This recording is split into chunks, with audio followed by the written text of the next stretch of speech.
वाहिगुरु जी का खालसा, वाहिगुरु जी की फतेह। मेरा नाम जसविंदर सिंह है। मैं एमपी ग्वालियर तो बिलोंग करदा हाँ और ये मेरा बेटा हरमन सिंह है।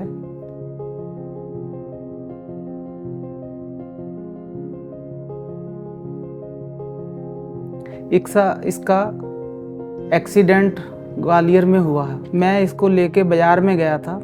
मैं चला गया बाइक खड़ी करके शॉप पे, तो एक ट्रक वाला आके इसको टक्कर मारा। जैसे ही मैंने इसको देखा और भाग के आया तो इसका पूरा राइट साइड का पूरा पेट फट चुका था और ये हड्डियां भी टूट गई। बहुत ज़्यादा कंडीशन ख़राब थी। मेरा देखते ही पूरा शरीर ठंडा पड़ गया मुझे, और मैंने इसको उठाया, हाथ अपनी गोदी में रखा और जल्दी जल्दी से एम्बुलेंस वगैरह को फ़ोन लगाया।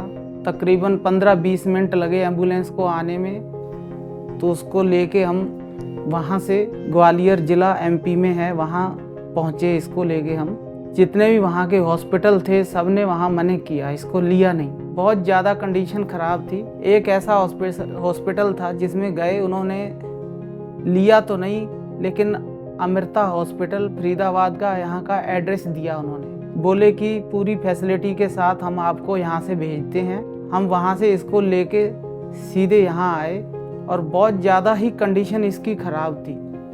हमें नहीं पता था कि इसमें कुछ है कि नहीं है। कैसे हो हरमन? ठीक हो? तो हरमन के बहुत ही गंभीर चोट लगी थी और ये ग्वालियर से चल के 2 मई को यहाँ पर आया था अमृता हॉस्पिटल में। और चोट इतनी गंभीर थी कि इसके पूरे पेल्विस में फ्रैक्चर्स हो गए थे। इसका ब्लैडर और जो पेशाब का रास्ता है वो सेपरेट हो गया था। इसकी एक बड़ी आर्टरी जो पैर में ब्लड सप्लाई करती है वो फट गई थी। इसके जहाँ से मोशन पास करते हैं वो रेक्टल इंजरी थी, तो उसके अंदर रप्चर हो गया था। और इतना गंभीर इसके पूरा घाव था पूरे पेट के ऊपर और थाई के ऊपर, पूरी मसल्स निकली हुई थी।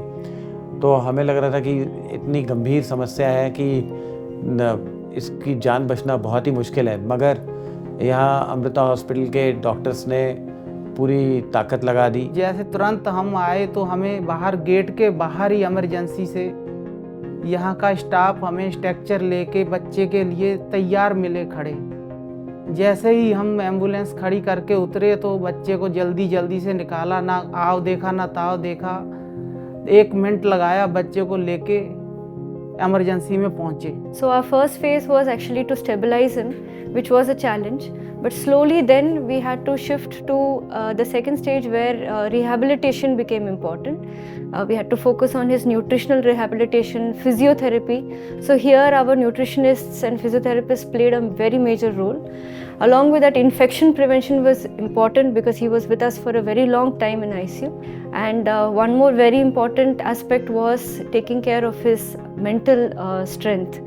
So this boy is a fighter, and he, along with his family, we had to give them that kind of support and coping mechanisms to endure the duration, because even a few days in ICU becomes very, very difficult.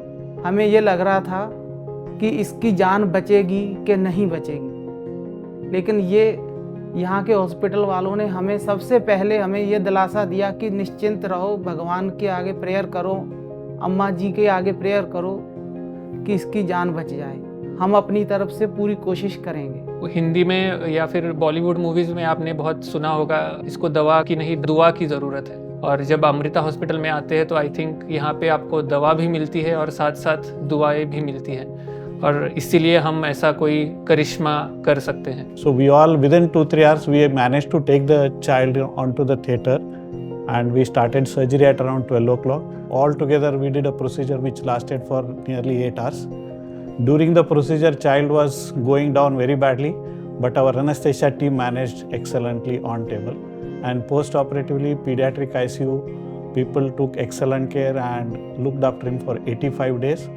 That is probably one of the longest stay in PICU of any patient, as far as I know. तकरीबन 15-16 दिन ये ventilator पे रहा, बिल्कुल silence. 15 दिन के बाद ये हल्का सा हमारे साथ बोला, बातचीत हुई। फिर हमें उसके बाद में दिन ब दिन ये अपनी कंडीशन में सही होता रहा। हमारे लिए आज बहुत खुशी की बात है कि हरमन अपने घर जा रहा है एंड इससे बड़ी खुशी की बात हो नहीं सकती। एक ही चीज़ मैं बोलना चाहूँगा कि ये सबसे अच्छा उदाहरण है कि मल्टी डिसिप्लिनरी अप्रोच जिसको कहते हैं, जिसमें काफ़ी सारे डिपार्टमेंट्स इन्वॉल्व होते हैं। और इसके साथ मैं हरमन के पेरेंट्स का भी उदाहरण देना चाहूँगा कि उन्होंने इतनी डिफ़िकल्ट सिचुएशन में, चाहे वो फाइनेंशियल हो चाहे और भी रीजंस होंगे, उन्होंने कभी हिम्मत नहीं छोड़ी और लगे रहे। कैसे हो तुम अभी? ठीक हो सर। अब सर बहुत बहुत धन्यवाद, आपने मुझे ठीक किया। पूरा बहुत बड़ा टीम है, अब 6-7 डिपार्टमेंट्स हैं इन्वॉल्व इसमें, तो सारों का इक्वल या ज़्यादा कंट्रीब्यूशन है। ठीक है, तो एडमिनिस्ट्रेशन के सपोर्ट के बिना ये संभव नहीं था, मगर उन्होंने पूरा डॉक्टर्स का साथ दिया। डॉक्टर मोहित शर्मा, डॉक्टर अनिल मुराकर जी, वसुंधरा जैन जी, इन डॉक्टरों की टीम थी सबकी। उन्होंने अपनी जी जान से इसके लिए पूरी मेहनत की है, दिन रात एक कर दिया हमारे बच्चे के लिए। और यहाँ का हम इस टीम का, इस हॉस्पिटल का कोई हम देन नहीं दे सकते। जो हमें यहाँ से विश्वास और जो हमें यहाँ से मिला है, मुँह से हम बता नहीं सकते कि हमारे बेटे की जान बचा दी है। और अम्मा जी के आशीर्वाद से सब कुछ सही हुआ। हम डेली अम्मा जी के आगे यही प्रेयर करते थे कि अम्मा जी हमारा बेटा कैसे भी कैसे करके सही करो, तो वही हुआ। बच्चे की हालत आप देख ही सकते हैं, अच्छा है, सही है। और हम इस हॉस्पिटल का तहे दिल से धन्यवाद करते हैं, तहे दिल से शुक्रगुजार हैं। वाहिगुरु जी का खालसा, वाहिगुरु जी की फतेह।